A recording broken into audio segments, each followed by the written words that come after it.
What's good, YouTube? Welcome back to the Furnished Mind. And remember, Christ is King. Let's go. Today, Jubilee posted this video. Well, this is about like a week ago or so. But I'm just now getting to it. I wanted to just kind of do like a live reaction. The discussion is about capitalism versus communism. So I'm excited to kind of dive into this video and see who can kind of lay out a stronger argument for their side. So let's go ahead and dive in and see what's happening. You cannot Hannah, say Hannah, I don't want to argue. You do want to argue. You wanted to make your point, so let me make it back. Hannah, And then you're going to try to say it's too spicy for me. No, I got you. Like, let me respond to you. It is not capitalism coming in and enshrining enslavement. And in fact, capitalism is what got rid of it and started pushing back against this centuries-old awful institution. So to say it's capitalism, I think is honestly offensive. America would be a more powerful country under communism. I think it would be a lot better for all the people who are working jobs that are not, I guess, tech, basically. So I make content, which means that I work a lot of hours and I don't get paid the same amount as a soft dev. So I think it would create more creativity in certain like creative industries, artists. If you make a bigger pie, everyone gets a bigger slice. Yeah. I think one of the main misconceptions about communism is that it's just making everybody equally poor. When Marx and Engels wrote repeatedly that the first step under communism is increasing the productive forces. In the US, over 80% of our population is living paycheck to paycheck. If you provide people's basic needs, if you invest in economic growth and in jobs and in infrastructure rather than investing in endless war and massacring Muslim people in Gaza, you're going to make this country a lot stronger. You're going to make the people. So already the virtue signaling here, I don't like it. Communism, number one, by default, communist form of government, they own the means of production. To say invest in production, that's basically like saying investing in themselves, because a communist government has a monopoly on production. We cannot own anything. We can't own any forms of government. There's no longer a barrier to entry in the communist form of government, so we can't just start businesses or anything like that. Government allocates how many businesses for each industry, and they choose which businesses for each industry. There's no freedom to enter and exit.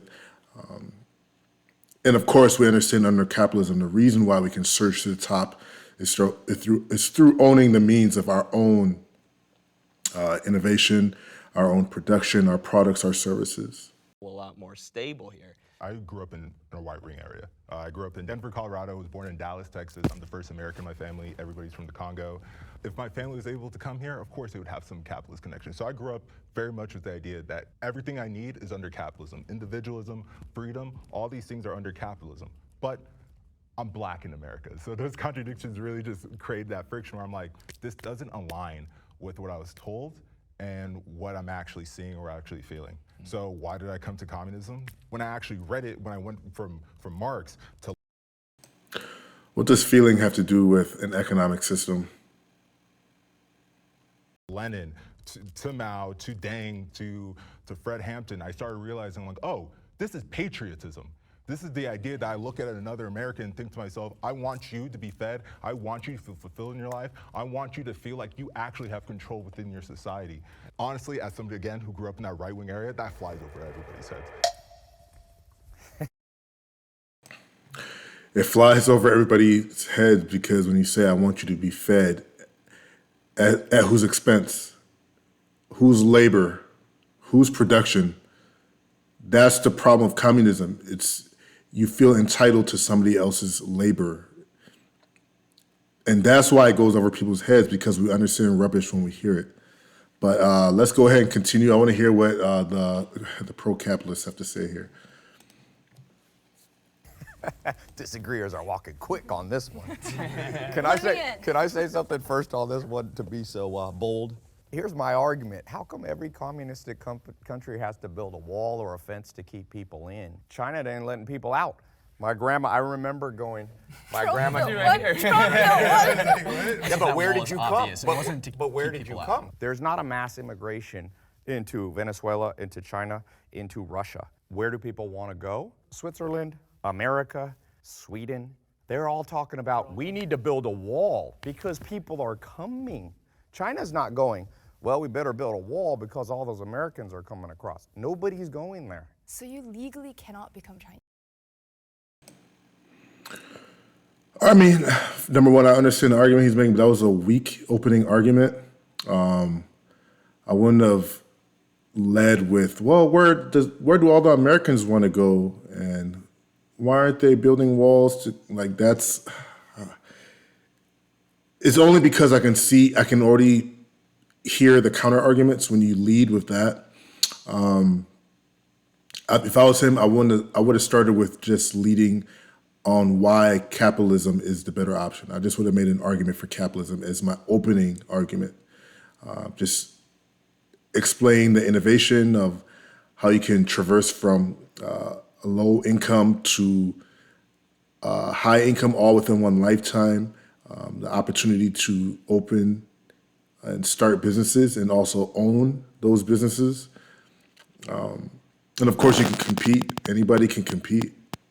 Whether you're a citizen or not, you can come from another country, you can come into a capitalist nation and you can compete. You can open up your own shoe store, compete against a Nike, start your own restaurant, compete against the P.F. Chang's or whoever else is out there.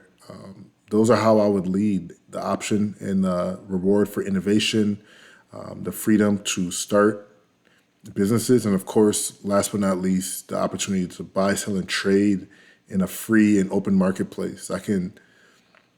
If I wanted to, I can give my neighbor $500 for his PlayStation, and I'm legally able to do that because we have the opportunity to engage in individual transactions.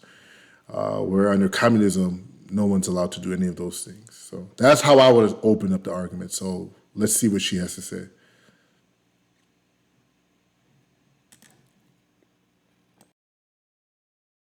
I went to international school growing up, and every single non-Asian or anyone else that's like American or Canadian that's gone to China has never wanted to come back to the US.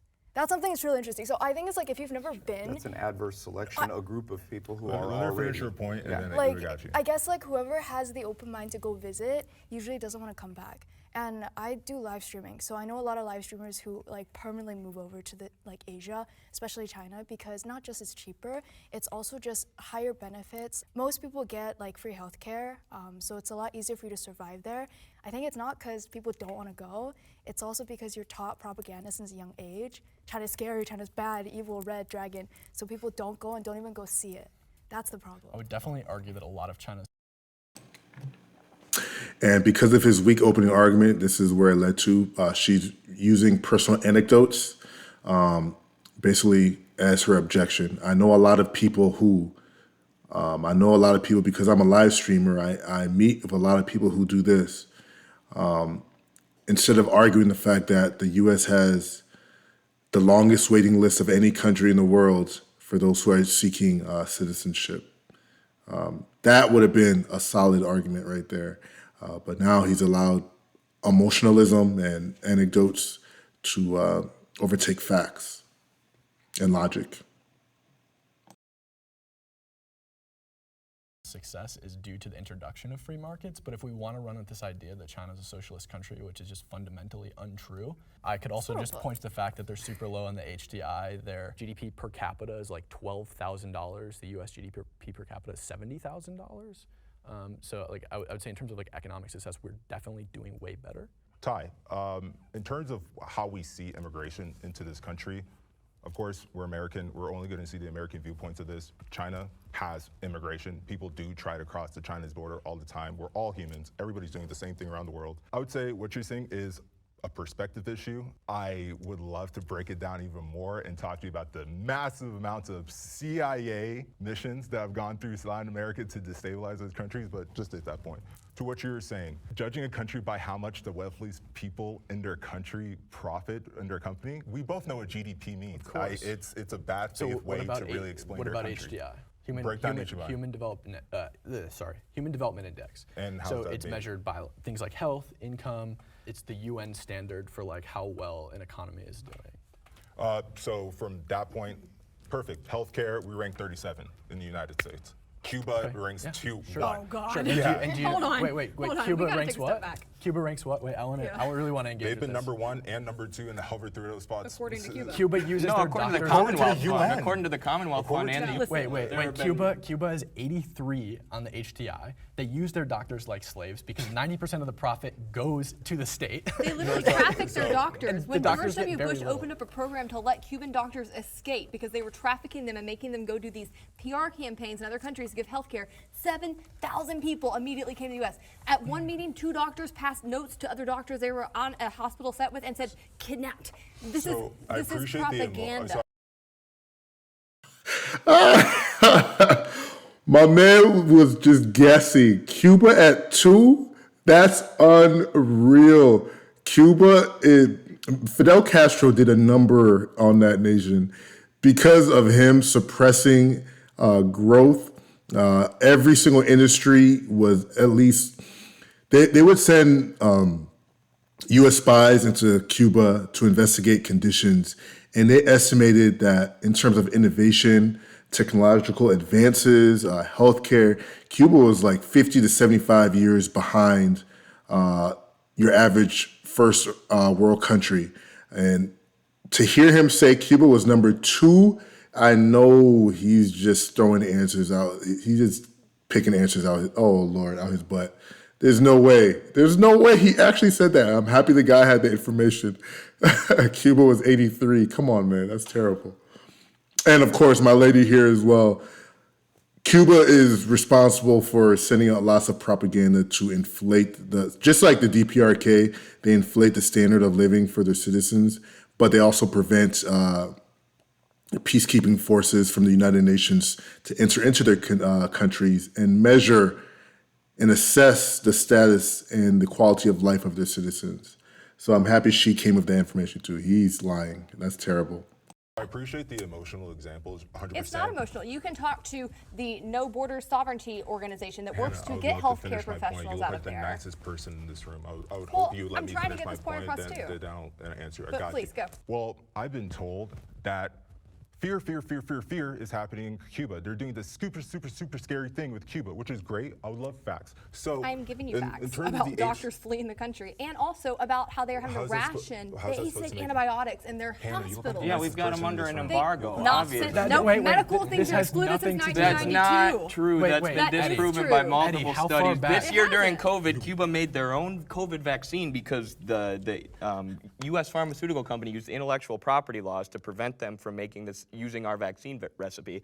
So they created their own, but they couldn't get syringes into the country because of the embargo. Because Eddie. how are you supposed to get metal when you're on a They tiny couldn't get island country syringes and in you're the country surrounded by the because U.S. they're military? mismanaged. Eddie, I want And to you ask can't you a get few any questions. trade in I or want to out. ask you a few questions, Eddie. You'll ask me How a far question. back do you think the embargo is affecting Cuba? How long back do I think the Yeah. embargo? Like Probably when since did- it's been.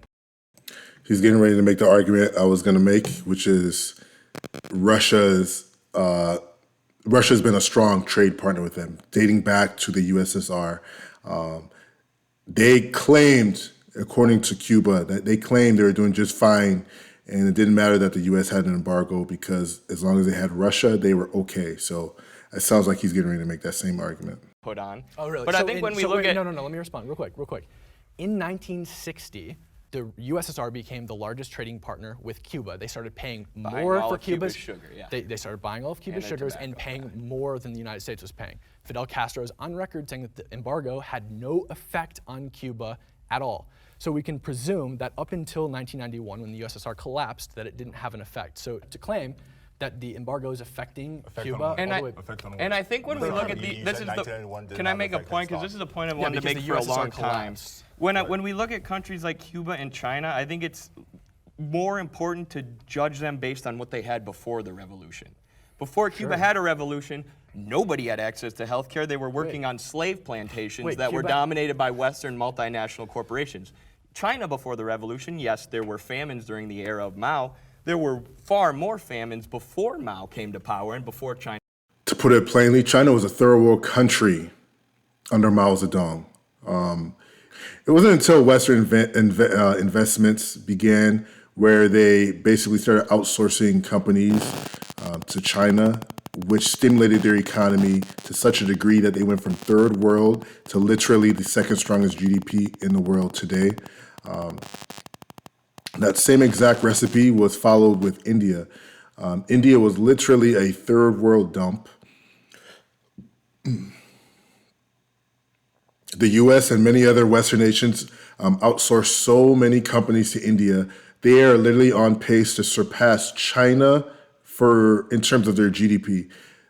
As of right now, last time I checked, India was a top 5 GDP in the world, and they were literally just a third world country at the turn of the century. Why? Because Western innovation allowed for us to grow at such a pace that we were able to stimulate and exponentially grow their economies from across the ocean. So for him to make this argument, it's absolutely insane. It's absolutely insane. They were not well off. They were not on a trajectory of success in any way, shape, or form. If it wasn't for Western interference and outsourcing of all our jobs, China would still be a third world nation, and India would for sure still be a third world nation. And was able to industrialize and get to the point today where they're now one of the most powerful countries on earth. In the 1950s, the US was already industrialized. China had to do that. They were a semi-feudal country in extreme poverty. And in just 70 plus years, they've become this economic superpower. That is through central economic planning and, yes, allowing some of those private markets in. That's by undercutting the U.S. on labor, because they don't actually have to pay people very much. They don't have to pay them based on their value, so they can make people come over there and work far cheaper, have their companies there, and then we buy their products cheaper. We are propping up China's economy, and we've been really stupid with our own policies when it comes to that. And also, we are constantly hamstringing ourselves because our government keeps regulating our economy more, getting more involved, tying its hands, so that they are outpacing us, plus all the money we're spending on war, instead of actually letting people keep their taxes and invest in more things. So they are playing us right now. The U.S. has been really foolish, but it's not because communism works. They were starving up until 1979. Well, let's look at exactly what they did. Let's look at exactly what they did when they opened up trade. They opened up special economic zones where multinational corporations could come in, but they said you're only allowed to do things as long as it's in line with the party and as long as it's in line with the government's central plans. I mean, to say that China's just capitalist, full stop, or that all their successes come from capitalism I'm saying that they were starving before capitalism started getting the foot in the starving door. under feudalism. Hannah and Cam come in here with the guns. They got the fire. They know they're ready for this.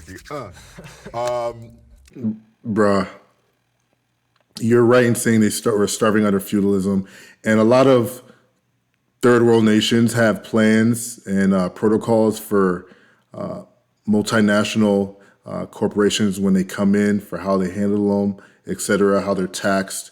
It does not mean that's going to stimulate economic growth. You can have all the plans, you can pass as much legislation as you want. It's not going to attract companies just because you have plans set in place. If these nations didn't choose those nations, if the U.S., the superpower that we were, if we did not choose China, if we did not choose India or any other third world nation to invest in, they would still be third world nations. That's what he doesn't understand. It had nothing to do with feudalism. Well, yes, obviously, their feudal form of government held them down. But them establishing policies for multinational companies, come on, man, that's insane. Who is we? When you say we, who's in this we? Because we did this, because we did that. Who is this again, metaphorical we? Because the U.S. government is not a capitalist government, and we have to be strict about terms here. Capitalism is a system and an economy. The government can either uphold capitalism or they can impede it. Our government is constantly impeding it. So when the government comes in and tells you, you can trade with this person, you can't trade with that person, that is the government, which is we, because we have a representative government doing that. Is that something I as a capitalist want to see them doing? An American citizen. No, I don't. American citizens, but we are American citizens, and so they are supposed to be representing our interests. If we're going to talk about what we're doing as a country, yes, that is a huge part of it. And I also want to go back to communism, because when you talk about some of these countries that people often call democratic socialist countries, they rank higher on the economic freedom index than we do. That means they are more capitalist in their economy and I don't think those than countries we are socialist, to be and clear. so I just want to make sure we're defining terms, because communism is the centralized control and ownership of production, of companies. Sorry, but this is my point I'm trying to make. We have to talk about actual systems that are communist if we're going to debate this. Define socialism to me. It's This dude's an absolute hippie. You are a troll. You have just established yourself as the dumbest person on this panel. She was absolutely cooking, and you interrupted 2 or 3 times, and you kept raising your hand to distract her because you wanted to say something low IQ, just like this right now. She's cooking. The U.S. claims to be a capitalist form of government, but one of the biggest impediments to true capitalism that we ever saw in our nation was the New Deal. Establishing these social policies at the federal level during the Great Depression was one of the biggest hindrances to a true and pure form of capitalism that we've ever experienced. And we haven't bounced back since. It's only been getting gradually worse. We continue to implement these big and blocky social programs that only slow down our power horse of an economy. Feels is very demeaning. Wait, are we doing communism or How do you define it then? Because I'm hearing things called socialism that aren't. But the prompt is communism. I guess like in terms of communism and capitalism, both are ideal states that don't fully work by themselves. But I do think capitalism is more pessimistic versus communism more optimistic. In an ideal state, if everyone actually worked hard and they wanted to contribute to a society to make it better, I think communism would work. Everybody cares. If everybody will work hard, capitalism will work. But they don't want to work hard. They want handouts. Communism incentivizes failure. If I want to go to med school and be a neurosurgeon and I'm dedicating 10 years towards my education, residencies, et cetera, and I get out after 10 years and I'm told I'm going to be making the same as a janitor, communism doesn't incentivize innovation. It doesn't incentivize hard work. It punishes you for working harder. You're better off, they call them fiscal cliffs. Like if you're going to surpass a certain threshold, you're going to lose more benefit. Why pass the threshold? Same thing with communism. I might as well just sit back and allow myself to have an easy, stress-free job, not stress too hard. So for her to absolutely say capitalism is pessimistic, communism is more optimistically, like you're just making this up. Like you guys sound like hippies. Like that doesn't even make sense. I've never read Milton Friedman and heard him discuss capitalism or communism in such hippie terminology. So I don't know. Let's continue here. I think you guys are well-intentioned. Well, you could teach them though. Giving people government aid makes them lazy.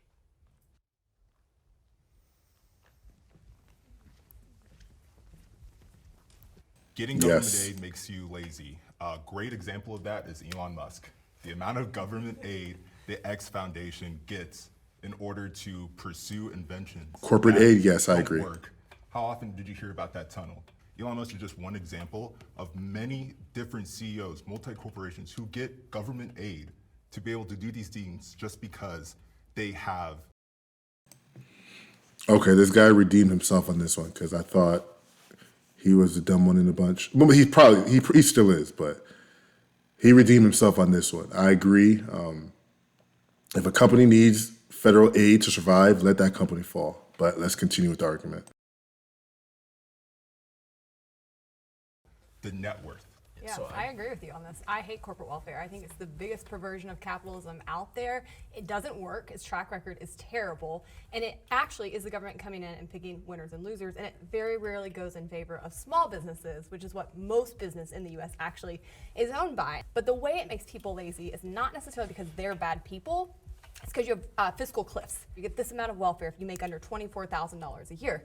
You make $25,000 a year, your benefits drop off. So it actually disincentivizes people from moving up, working harder, taking on more jobs. And it's a terrible structure. I completely agree with that from a perspective of it creates animosity. If there was a system saying that you couldn't use a certain government aid program that you're already paying taxes to just because you make this amount, wouldn't you have animosity for those people below you? The cliffs are, I think, more so specifically referenced You don't have to. situations where people are taking in welfare and it compensates for their lack of income, and then they get a promotion or something and they lose the welfare and they're worse off than they were before they lost the welfare and prior to the promotion. You build that state dependence. Sorry to interrupt, but the reason the guy's re-explaining it is because my black dude on the right, based on his answer, he revealed he didn't understand what they're referring to when they say fiscal cliffs. What does animosity towards them have to do with anything? He almost tried to change the goalpost, saying that if you're paying taxes and you're not able to receive said benefit, wouldn't you have animus towards that demographic? what they're basically trying to discuss with fiscal cliffs is that there's a way in which you can incentivize and subsidize failure in our country.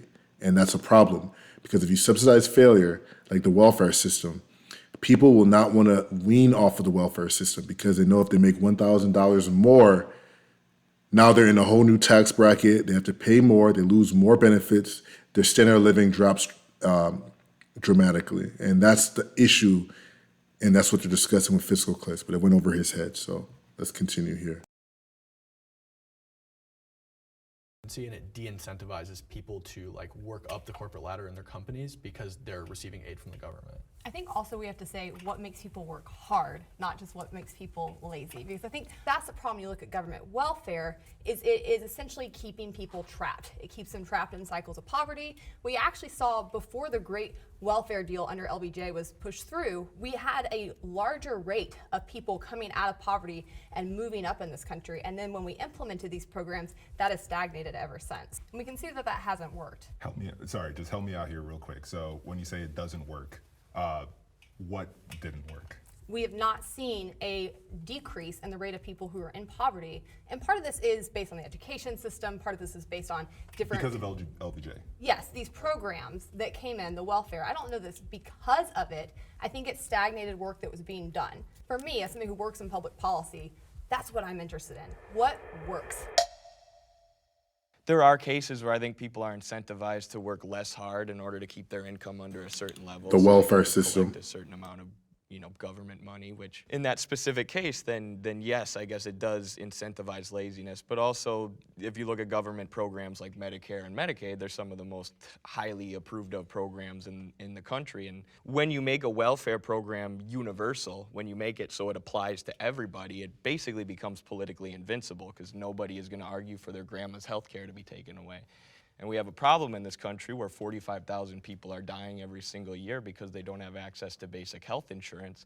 And I think if we were to nip that in the bud and nationalize those giant pharmaceutical companies and make sure that healthcare is provided to everyone, we would actually stimulate a lot of innovation, a lot of labor, and a lot of hard work in this country because people would be less bogged down by medical bills and would be more healthy in general. So without a market, if the pharmaceutical industry specifically is nationalized, how does the state set prices effectively? Good question. Before you get into that point, did you want to say Deflection. I was gonna add, I guess I lived in China for 8 years and 10 years in the US, so I have the divide between the two. I guess in China, I don't want to know about you living in China. My man asked a question that was a checkmate. Who's going to regulate the prices? And my man said, hold on, before we answer that, did you have something you want to say? Bro, this guy's a troll.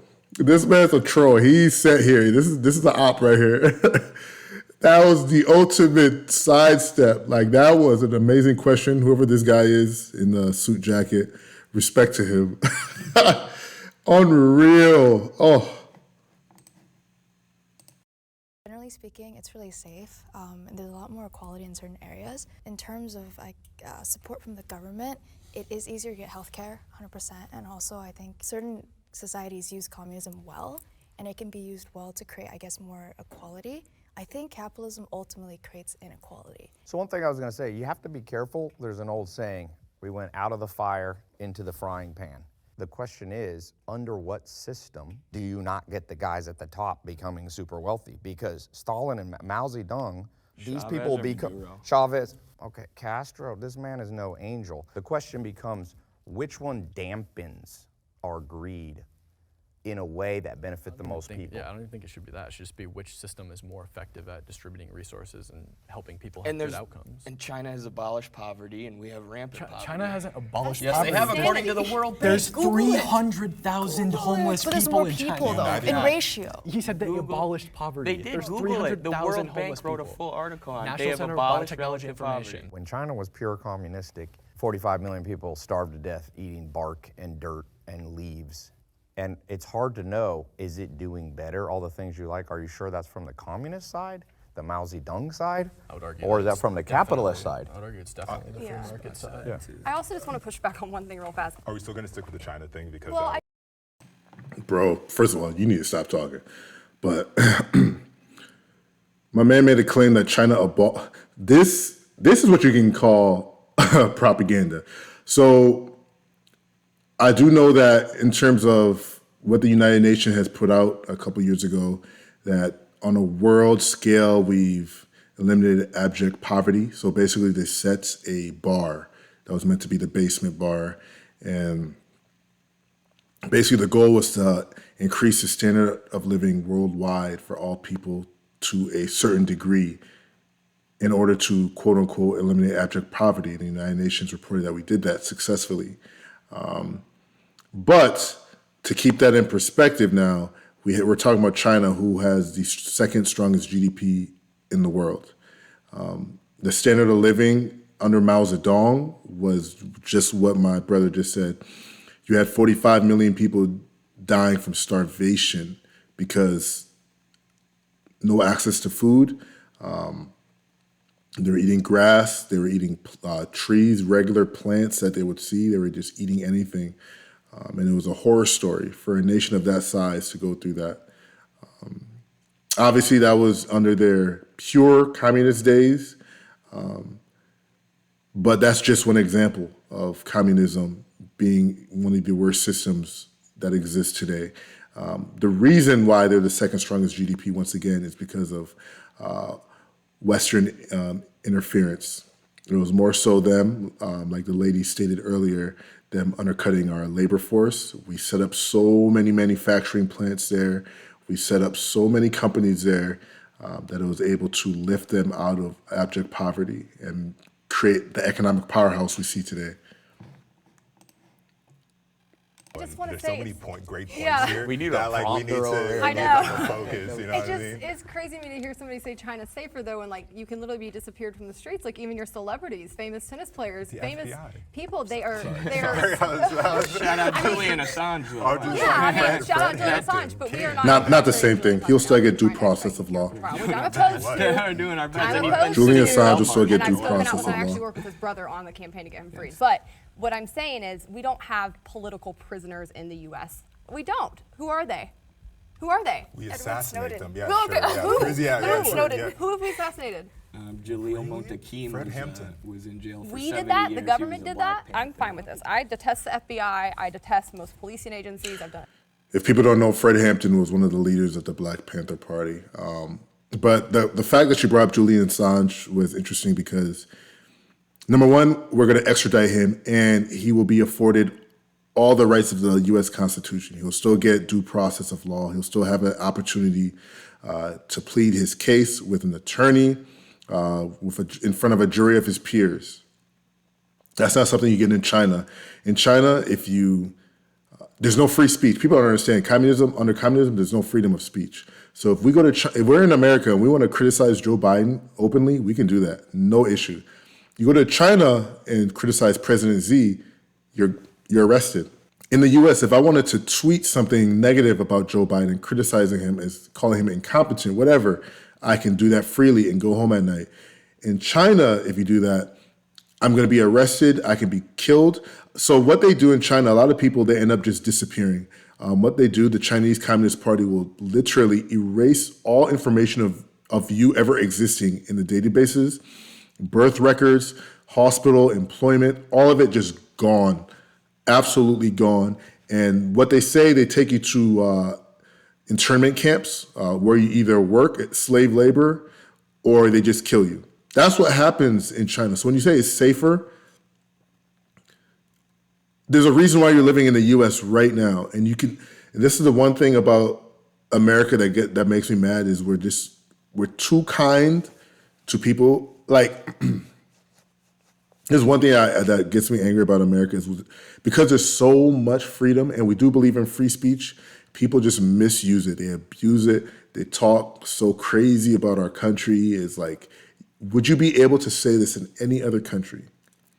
Freedom of speech allows you to do that. Nobody has freedom of speech in China. In fact, if they did, the Hong Kongers would not be fighting so bad to not be annexed by mainland China. Hong Kong is literally in the heart of China, and they refuse because they want to cling to Western values. They want freedom of press, freedom of speech. They don't want to go into a communist nation. They don't want to be annexed. And that's an issue that's going on right now. So for her to say it's safer, that's by what definition? So. A ton of work on criminal justice reform. That's fun. If I was a capitalist, I would love the FBI. No. I would love the Absolutely FBI. not. Literally the vanguard of capitalism, 100%. How's that? It's one of the armed bodies of the state that protects the dictatorship of capital, because ultimately, I mean, 90% plus of elections are decided by the candidate who raises the most money.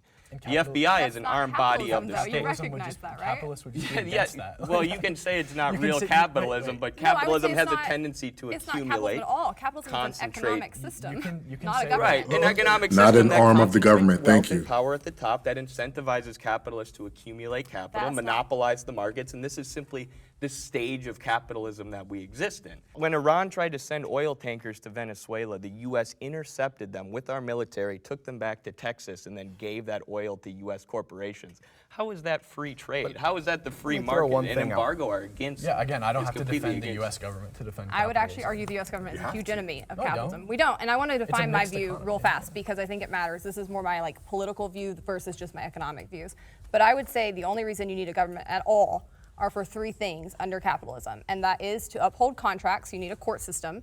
You do have to have a policing system so that people cannot harm other people's property or their person, and you need a national defense system. Now, what the U.S. has gone so far beyond that. We should have a defense. It should only be a government entity. You shouldn't have private companies coming in and profiting off of it, and it should be on guard to protect us if there's an existential threat, not waging war against other countries, not getting involved in all this interventionism we've been doing since Vietnam, completely opposed to that. But to sit here and say that that's capitalism, that's the government actually attacking capitalism. That's coming in and perverting our economic system, using our own tax dollars against us to do it. Cooking with grease. Cause more suffering than capitalism has. Join our middle ground Patreon to watch this exclusive prompt. Women are more empowered in a communist society. There's a really good book on this called Why Women Have Better. You want Bunny to go first? No, go ahead.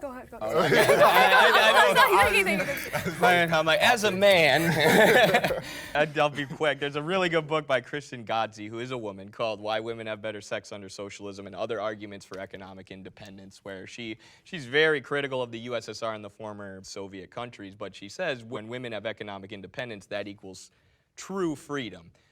Freedom to leave an abusive relationship, which under capitalism, a lot of women are forced to stay in those relationships because of financial dependence on their husband. That has nothing to do Women are with discriminated against capitalism. in the free market system because they have babies. Women can get pregnant. So if you're a boss, who are you more likely to hire? A good worker who's a woman who might get pregnant for 9 months and have to go on maternity That's leave? illegal. Or You a can't man who's not gonna get discriminate. pregnant. It's That's just illegal. a natural biological advantage to men in the free market. So if you provide economic independence for women, if you meet their needs, that in turn equals freedom. I read the same exact book. It's a good one. I don't believe you read any book. I'm sorry. The man be able to get all the funds revenue for the family unit. The idea that it's a woman's job not only to work as well, but they'll also take care of the family at home. I can't think of a better example. Nuclear family was literally forced onto Americans. Like they had posters for it everywhere. Like how's that? This is what I mean when I say this guy has to be a troll. The nuclear family is forced on people in America. What an absurd statement to make. The nuclear family is the building block of a nation. The reason why our nation is crumbling is because we don't have nuclear families. We have a lot of single parent households. That's why our nation, that's one of the largest factors I'll say for why our nation is crumbling. When you have children growing up with one parent, they are exponentially more likely to go down a path of, they're more likely to be high school dropouts. They're more likely to engage in drugs. They're more likely to have sex before marriage. They're more likely to be pregnant before marriage. They're more likely to go to prison. They're more likely to remain in the lower income brackets. So making the argument that they're being forced into nuclear families is one of the most absurd arguments I've heard so far in this debate. And there's been a lot of crazy comments. So let's continue. How's that freedom? So let's say the US had 1 billion people. How would you do to limit population? This is a prime example, right? How would they do it?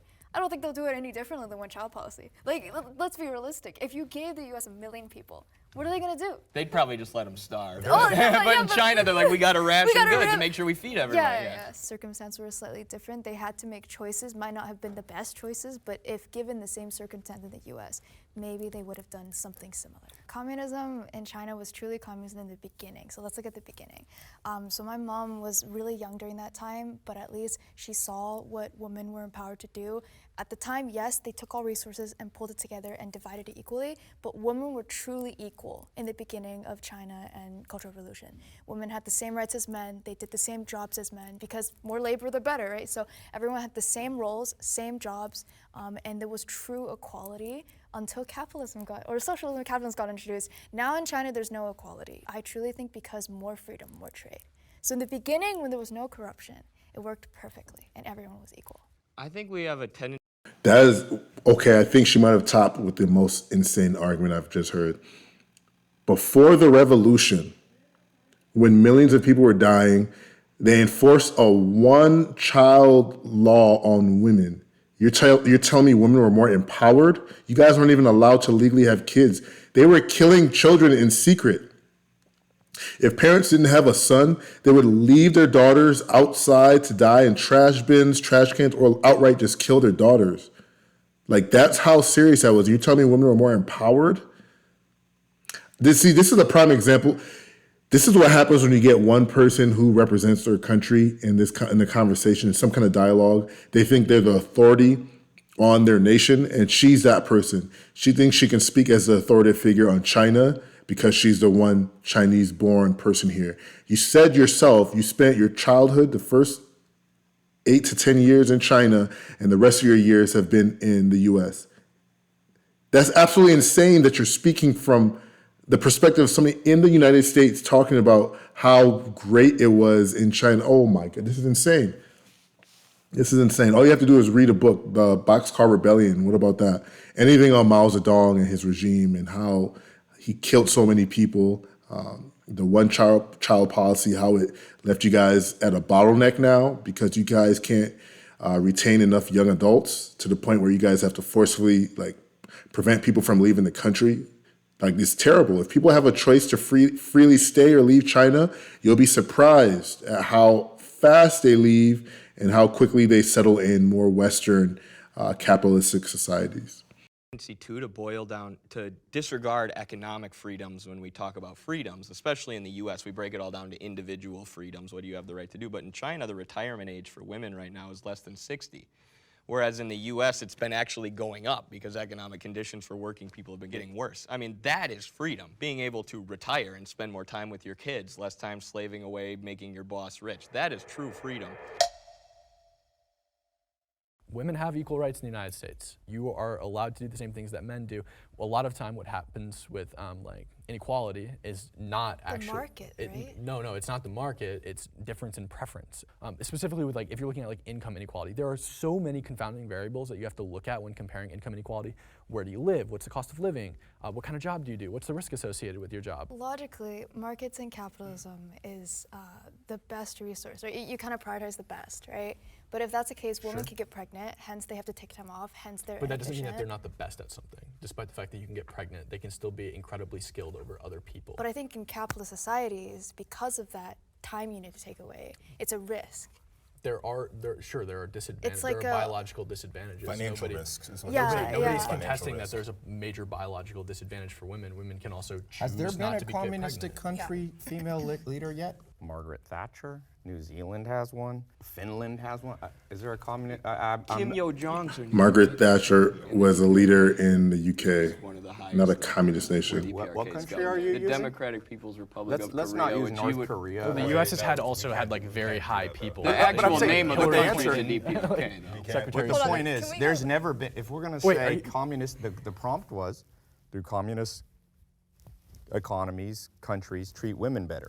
So if you have no female leader ever. But you gotta look at averages though, right? No, but that's a bad average for you. Can I have my disagreement on the original point? Let's go. Because listen, I think it's a fair point in some ways, but also like as They need a moderator. I don't want just to have like a tokenism kind of representation. Like that doesn't. If Hillary Clinton became president, it would be no better for me as a woman, right? So I don't. That doesn't actually advance me. But what does advance me are civil liberties. What do advance me are having the ability to speak my mind, to pick which career I'm going to do, to decide if I want to have kids, and if it's worth taking time away from the workforce, or if I don't want to do that. The ability to have those freedoms are here. And yes, there are many flaws, and there are things that take away from them in our society, but as you mentioned, legally, women have had equality for decades and decades and decades. And now that we have seen that time period play out, women have been advancing leaps and bounds. They are graduating college at higher rates here than men.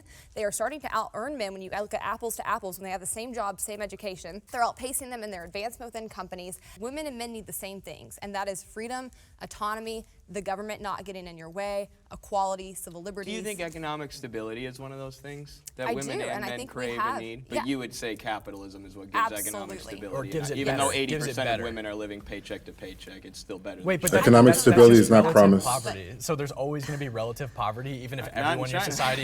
It wait. follows Do relative you know what poverty according relative to the World poverty Bank. is? There's always going to be relative poverty in every society because relative poverty is just generally defined as making 40% less than the median income. There's always going to be a median income unless everyone's making exactly the same. So there's always going to be somebody living in relative poverty. But I want to address something you said earlier, that we're like picking and choosing, like the US isn't capitalist here, but it is here. No, it's like you judge a country if it's capitalist or not based on how it expresses capitalist traits. So we can say that like in general, the US is a mixed economy that's pretty economically free, right? But we can identify things in the government that we don't like, and we can say, okay, well those things aren't really expressions of capitalism and we don't agree with them. So let's just take three things. Let's take three things. Are women treated better? Do they thrive more under a communist country? I think it's not only symbolic, but it's also a reflection if you make a woman the leader. Only capitalistic countries have had women as the prime minister or the president, and there's lots of them right now. There's never been one in communist history. America. Not even close. Okay. Number two, yeah, well, America's not the only capitalistic country. You have Finland, you have New Zealand, you had England, had Margaret Thatcher. Keep going. Number two, I think it's a big deal that China massively disproportionately killed female babies. It's a big problem, and even they admit it. Thank you. So when we say, here's the system that treats women better, come on now. The third one that I think is important is, where do women want to live? Well, definitely not here. Okay. sorry. Well, where do they want to Where live? do you want to live? You're here. But North Korea's not a communism, though.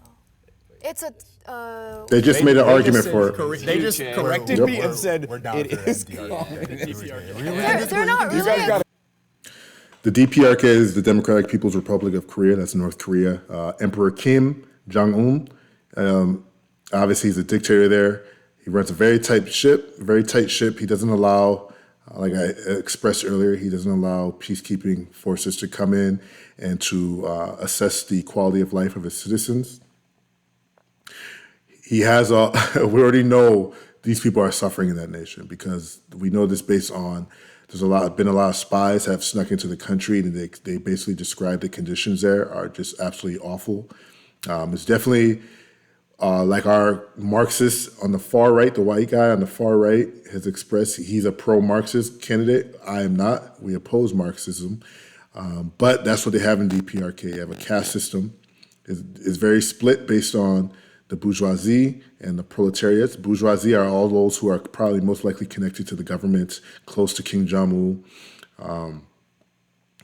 Whereas everybody else, they're scraping by. Of course, they have to do their Pledge of Allegiance to the Emperor Kim and all that nonsense. But for her to say it's not a communist country, you guys made the argument it's a communist nation. So I have to accept your argument.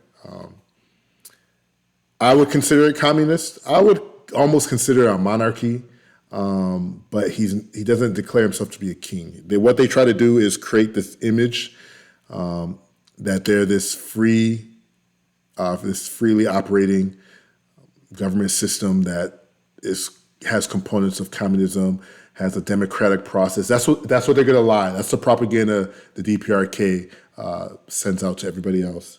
They want you to think there's a democratic process. They want you to think their citizens are well treated. Government elections are fair. Emperor Kim, not president, Emperor Kim is a fair and just leader, but he operates like a monarch, and they treat the citizens like they are a slave class. So, but anyways. Communist country. Juche is Marxism-Leninism combined with Korean nationalism. That's their ideology. Before we get too far away into North Korea real quick, just from the standalone looking at the Constitution, who could vote, who could participate within the government, within America, using America as an example? Rich, white, owning the males. Constitution. Here comes the race argument. At all. Democratically within the nation, actually taking control, rich, white, land-owning males. That was within the Constitution. No, it's not. It's not. Sorry. It used to be. It was illegal for black people to vote. Let's do a legal mandate women as well. And I use that as an example to show women did not have rights within this system. They fought for it. Okay. Aggressively with violence to make sure that they got their vote. Capitalism does not earn you your rights, especially if you're a marginalized group, because it's just not profitable. So the country, other people. the country was established before capitalist economic theory was established, and capitalists would just argue that you're they the should nicest. have had. You look like the nicest guy in the world. Please let me finish this point. Please, Kim. Please. God damn it, Kim. God damn it, Kim. You need a notepad. No. That's how you know you were operating on steam. There was no substance behind it. He completely forgot his argument. We're not surprised. My man's trying to make an argument for race being included in the Constitution. Never was. In fact, part of the reason why we were freed as slaves is because they had to contend with the argument that they were operating in violation of the Constitution. They were operating in violation of it. They had to argue that to be black meant you were not human being, which is why blacks were treated worse than cattle. You had to argue that to be black meant you were not human. That's how they operated under the Constitution. But the Constitution ended up knocking them right on top of their heads and basically breaking down their arguments to being incorrect. But the fact that this guy is introducing a race argument when we're talking about are women more empowered in a communist society, I don't understand the argument you're making. This is why you need a moderator. Like, this is crazy. What does this have to do with women in a communist society? And at that, you don't even know what the Declaration of Independence or the Constitution states because you're misquoting it right now. This is insane. Yeah, I didn't bring my notepad. You need a notepad. You did the notepad. That's cheating. I asked. Only the rich benefit from capitalism.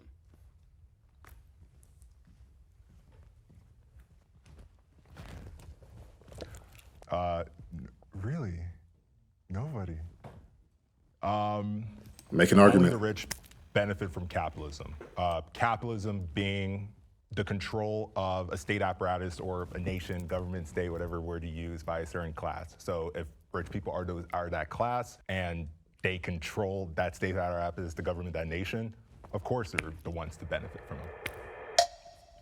This dude can't make an argument on his own. It's obvious. That's insane. Do you guys disagree? Yeah. You want me to explain why first before Wow. you go? Yeah, hit me, So hit I'm a me. Marxist, so I believe that society, through class struggles, transitions through different epochs or different modes of production, or different economic systems. So I believe that the Civil War was a revolutionary war in America that transitioned us out of the slave-based mode of production in the antebellum South into capitalism. I believe that capitalism is a superior economic system to slavery. In Europe, I believe capitalism was, in many ways, a superior economic system to feudalism. But I would argue and agree that capitalism is better for everybody than, say, slavery.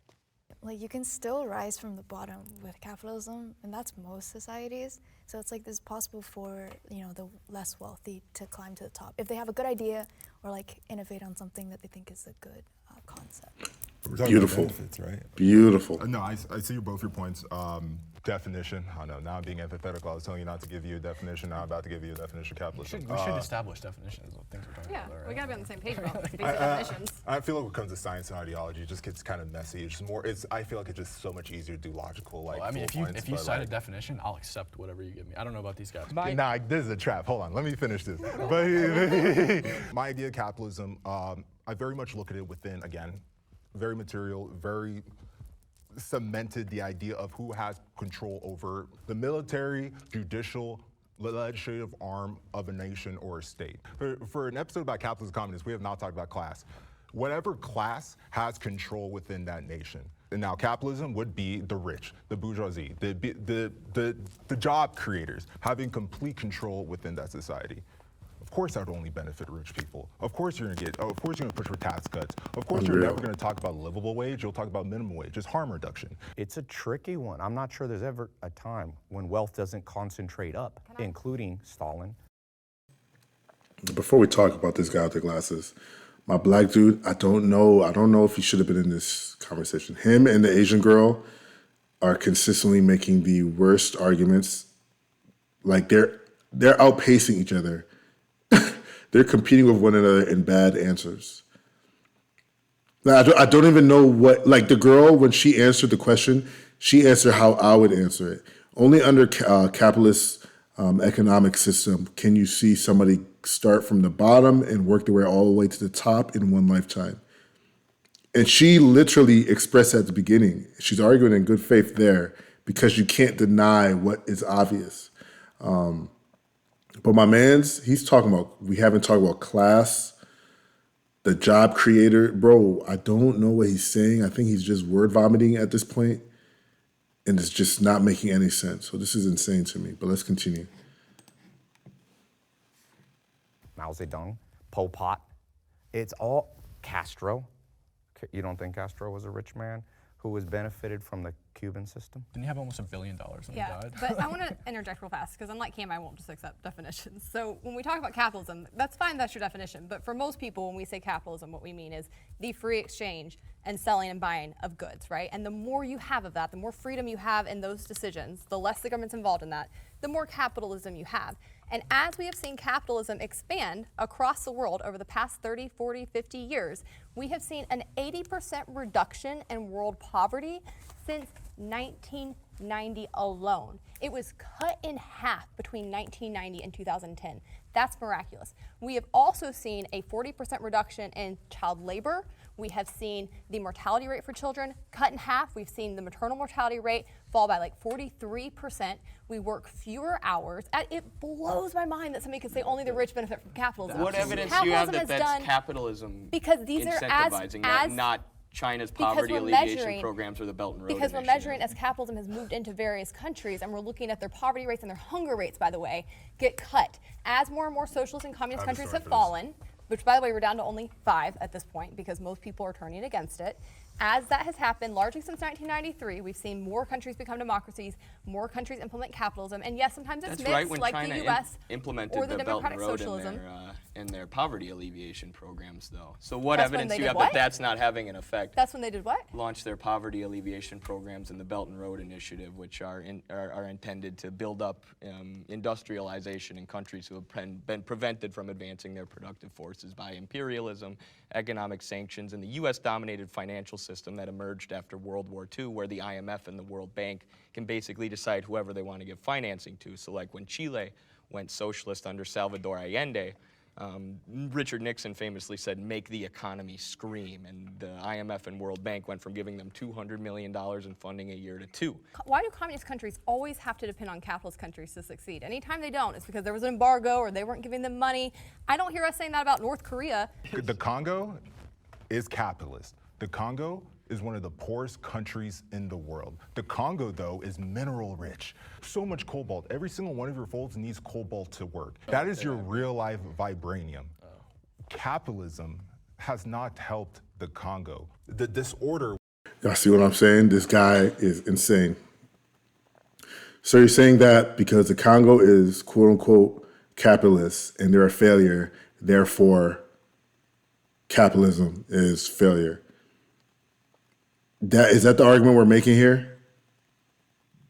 Within the country benefits the capitalists at home. And When you say they're capitalist, what do you mean that the Congo is capitalist? Well, you better because watch. your definition if is not you're mine. African, you know who the new colonizers are? China. Who's extracting resources out of Africa? Ty, I love you. Terrible argument with me. great with Phenomenal Wait, argument, guys, actually. just because you Phenomenal say argument. doesn't mean it's China is doing it. I wouldn't accept your definition of capitalism, but I will obviously accept your definition of socialism. That's what I meant. Like, obviously, I know what I think capitalism Wait, is. what was So that? my definition of Just socialism. so I know, or why is communism, China, whatever. why do we think, are you making the stance that supposed altruistic / centrally governed China is not a new capitalistic empire moving into Dubai, you see it there, moving into Africa? China is not America. There are clear differences agree in with what that. America does in the Congo versus what China does. America comes in, they set up military bases. Unmarked airplanes will come into the Congo with multitudes of American military and multiple corporations. You know what China does? They come in with intellectuals, with a document signing. Would you guys like to do this trade deal? If you do this, we'll build a mining facility that the state can run and that will benefit your taxes. And you know what the Congo will say? They'll say no. And you know what China will do? They make a new deal. You know what happens when you say no to America?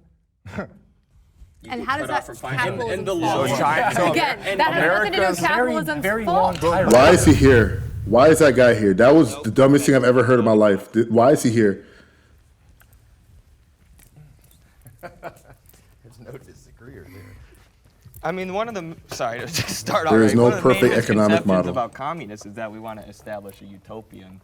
One of the foundational communist texts is Friedrich Engels' Socialism, Utopian and Scientific, where he says, he criticizes these utopian socialists who are saying, overnight we're going to create this perfect society. He says, it's not possible. You can only build a better society out of the one you currently have. So we have to take what we currently have as far as a socioeconomic structure and figure out how we can build something better out of that. But it's never going to be utopian. There's always going to be problems. There's always going to be corruption that needs to be combated. We just want to build a system that's more rational and based on fulfilling human needs and human flourishing rather than simply profit. So I think we would agree from capitalism side that there's no perfect system because there are scarcity of resources. And again, I think you are always up against human nature, which has a lot of corruption, which has a lot of selfishness, a lot of self-interest.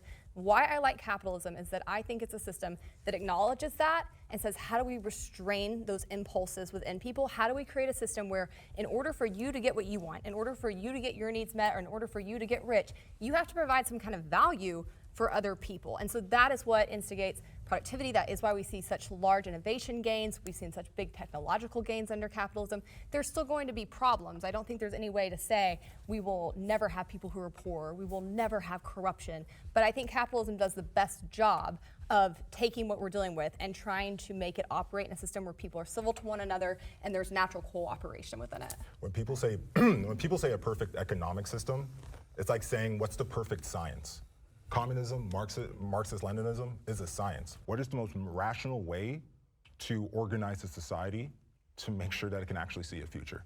And if you read the debates within the Chinese Communist Party, they are constantly going, Stalin did this was right, this was wrong. You know, Cuba did this, Tito's Yugoslavia did this was right, this was wrong. They're constantly learning and experimenting. Stalin wasn't open to too much ideas. But we're in 2023. No, but Stalin's let's dead, talk about the let's model. go. He sure wasn't. Because within the actual communist countries right now, you literally have people going swimming with sharks to escape them. You don't see that happening in capitalist countries, period. One, because you don't have to. We just let people leave when they want to. So that's a big part of it. But two, it's because people know what's better for them and they are getting out of communist countries in droves when they can. The 2 out of the 5 top countries that are trying to immigrate here right now are Cuba and Venezuela. People are starving under these systems. And so if you're a pragmatic person, you have to look at communism's track record where it has killed millions of people. It is the leading cause of ideological death in the 20th century. And at some point you have to acknowledge that I care about people, I want what's best for them, but this isn't doing it. This isn't working. They also won't let you have a free press in any of these countries. They literally have a government-controlled press. My TikTok's So been if it's banned so 7 great- times after Mine's the been U.S. 70. Yeah, so there's no free press The here US either. government's not running TikTok. It's still TikTok is a Chinese company controlled by the CCP. The U.S. government forced Yeah, TikTok to you hand go. over American servers to a company in Texas called Oracle, who proceeded to hire a bunch of U.S. State Department operatives. Shout and out to NATO Oracle. operatives, and that's when we got banned. So And it's that's not. why I can't talk it's about no mobile longer. he's gone. It's no longer run by China. It's almost gone. It's almost gone. I'm just saying there's no freedom of press in the U.S. either. There is freedom of the press. What does freedom mean in a country that imprisons the most people in the world? That's a It means good our question. it means our justice system It works. means It that the means our government is too justice big, justice there's too system many works. laws. We make things that are non-violent So that the have US nothing is to do. communist. Listen, if I'm a capitalist, I want to protect people's person and their property. Those are the only laws that If should you're exist. a capitalist, you protect the And if you protect violate those property two and things, property. No, Profit people's and property. personhood and their Nobody's property. protecting Individual liberty profit. is essential under capitalism. What are tax cuts? You pay everything that you're supposed to, and then they give you money back. So you have more So they- money if there's a tax cut, right? You have more money if You you have a tax more cut. of your money that they took Who that comes has- back to you. Okay, so with those tax cuts that just happened, who has more of their money? What do you mean, who has more of their Come on, money? man. No, I will What spell it out class for me. listen, I got you. Which people gets to keep more of their money? Who? Well, Not all I of us. presume it's not the we, people it's- making more money, obviously. Who makes the most if profit? there's a tax rate and you make more money, you're obviously going to pay more money, and if you get a tax cut, you're going to get more back because Are you you made more referring to money. like that Trump possible? only Like, that's giving like absurd. tax cuts for the rich or something like that? Is that what you're talking about? Well, as a socialist, I'm not really here to argue for taxes. I'm more to argue for worker ownership of the means of production. But I think Bunny wanted to go. Yeah, I was gonna ask. So I guess hypothetically in capitalism, you have free market, correct? So when free market occurs, it goes to near zero profit, correct? When a free market occurs, it In a goes to free zero market, profit? the equilibrium point is near zero profit because they'll keep undercutting each other until they maximize demand. Why would they work or do anything? She's talking about the business I'm side. talking about classic like, economics Yeah, systems. classic economics. But let's say hypothetically, like Amazon is a prime example. They keep pricing, like I guess, like earning less and less profit. So wouldn't that create monopolies? And I mean, that's how you want to get more demand, right? Okay, so first of all, like capitalists are going to be generally against like trusts and monopolies, but like at But the it same time, creates like how monopolies. Every time. No, Yeah. it does not every time. How Or oligopolies. But It's isn't- oligopolies but or isn't monopolies. Chinese state economy the how could ultimate a monopoly? socialist argue? Yeah, exactly. It's rich to men when socialists or communists argue against monopolies, or they use that as a hitting point against capitalists. When like the biggest and most powerful monopoly that you could possibly have is a that's not a state. Wait, monopoly. is a state-owned monopoly. Yes, it is absolutely a And monopoly. how are you going to break Because up there's no monopolies without the competition. state? What apparatus is So going to come in you and don't break? actually And in a lot of these, Yeah, can I make one point to it? In I'm all okay these with socialist antitrust countries laws. like Nicaragua, they're now investing in small business and trying to encourage their civilians to start small businesses and to innovate because they view that as a better alternative than monopoly. And what apparatus do you? You know who doesn't allow small businesses? Communist nations. So again, people don't understand. One of the tenets of communism, they don't allow freedom to enter and exit into industries because the government has a monopoly on the means of production. So you can't just tomorrow, hey, let's put $50,000 each and start a car rental business. That doesn't exist in communism. You cannot just start your own business. If the government deems an industry is unnecessary, it's more so elective, they're going to say no. If they say they're the ones who say, they're the ones who determine how many companies of each industry that they will have. If they only want 2 retail outlets, Walmart and Target, and that's it, guess what? There's no more retail. So the fact that you're talking about they're investing in small business is just, the irony is insane if you understand communism. But this is what happens when you have a buffet mindset. You're picking and choosing which components you like from communism, and then you're picking and choosing which components of capitalism that you hate, and you stick to that. And you create a straw man. But let's continue. Use to stimulate small business and But break up monopolies besides the There state. And when the isn't a state's doing monopoly that, in it's the not United acting States as a aside from monopoly. ones the government creates. So what about maybe in the class struggle, you had, like you said, feudalism, slavery, capitalism. We tried communism. Maybe it's the rise Let's be clear of that slavery libertarianism. is to part more of libertarian. capitalism. No, it's not. That what is? Slaves were goods. No. Slaves, That is the slaves government. had orders. So why that is does- the wait, government Hannah. more than anything intervening in the free exchange of buying and Why, selling. No, there were companies, wait. right? Why There does were slave slavery companies. They just predate weren't just capitalism people by hired thousands by of the years? government. Thank you. If it's a part of capitalism, why It's does it right. predate it by Let's just thousands say- of No, years? let's that's just actually say a great facts. point. Let's I'd like just- to hear that answered. Let's move on that because it's a hot topic. This guy outdoes himself Crazy. with I actually wanna- the wait, I lowest wanna IQ respond. You wanted responses. to make that point. You cannot Hannah, say Hannah, I don't that wanna the- argue- I don't wanna- You do want to argue. You wanted to make your point, so let me make it back. Hannah, And then you're going to try to say it's too spicy for me. No, I got you. Like, It's let just- me respond to you. It is not capitalism coming in and enshrining enslavement. It has been on the books in multiple kinds of countries, multiple economic systems throughout history, and in fact, capitalism is what got rid of it. This country is what turned the tide on that and started pushing back against this centuries-old awful institution. So to say it's capitalism, I think it's honestly offensive. That's ridiculous. The purpose of an economy should be to maximize. She was cooking with grease, people. Oh, wow. Hey, that was my problem. No disagreement. What happens if no one disagrees? I knew we'd agree on There's this. no debate. When I knew we were going to be debating capitalists, I figured none of you would defend monopoly capitalism. You'd be more pro-small business, more pro-free enterprise. And, you know, you look at our current American system, and it's not, like, ideal. You know, you're not giving it 2 thumbs up. So, yeah, I just think we all agree that we're trying to find the best economic system to promote flourishing among society and the population. The economic system has the responsibility of taking care of their systems. That's common sense. Shouts out to Thomas Paine. I mean, yeah. Seems pretty. It's kind of self-explanatory at this point. The government should always, or in general, the society should strive to be better and to make lives better for everyone. But I would say not the government. I think you need smaller. Government seems to mess everything up. It's never yes or no with you, Ty. Thank you. If you talk about the flourishing, you can still see there's tribes that live more hunter-gatherers. Small. I think smaller's better. What about a robot? What Yeah, about but an no, but unbiased family's robot? better. There's an anime called Psychopaths. Yeah, Which okay, great you show. guys don't know? Hell Okay, yeah. perfect. So I think a centralized brain computer with multiple millions and millions of minds in it might be more efficient. So a bigger government might be more efficient. If we could actually pull it off like Psychopaths, I think it would work. But who programs the big computer? Well, at some point, AI can think for itself. But the I don't know problem if is that even right now, we even happily right now with introduced AI development though, because the way it starts to gather its information is by absorbing what's already out there. On the So they're internet. already having so many issues with AI being sexist, being Yes. racist, starting to have really toxic views. So I think that it's a nice utopian dream, right? I get your point. But to me, I would never trust anybody or any piece of machinery to come in But that and would be the same run with our people. lives. That's And our realistic, goal right? is to get worker ownership of the means of production and worker control of production. So I actually agree with what you're saying. And one of my buddies, Christopher Halali, is a communist farmer in Virginia, and he lives in a very similar community to you. And you know, he says the same thing. Workers should be able to make these decisions about when to harvest, you know, but they can't do that if all the farmland and all the farming tools and tractors and fertilizers owned by multinational corporations and big agribusiness. I would like to note that you said control rather than own, and I think that under a capitalist system, workers do control the means of production by using their money as indicators, right? Like the business owners produce things based on the demand that consumers or workers, or the same thing, have.